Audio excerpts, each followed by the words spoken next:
guys, welcome back to our channel. So for today's video, I'm going to teach you how to sell digital products on Sellfy.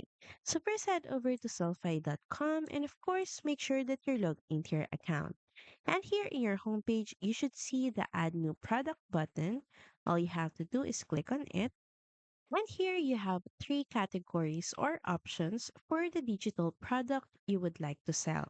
So you have an option to sell digital products, specifically files, or it could also be a subscription or even a freebie.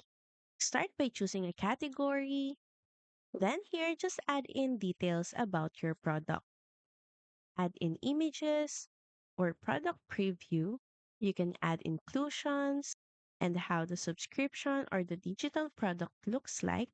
And of course, add in product name and description, course product category depending on the category that you chose, and adjust price settings.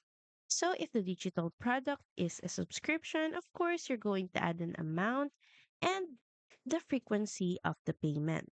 Or if it's a one-time set fee, you also have an option to enable quantity. Then next is head back to the top and switch to files. And here you can start adding files related to your subscription. Then once done, head over and click on save. So that's pretty much it. Thank you very much for watching this video and I'll see you again on the next one. Bye!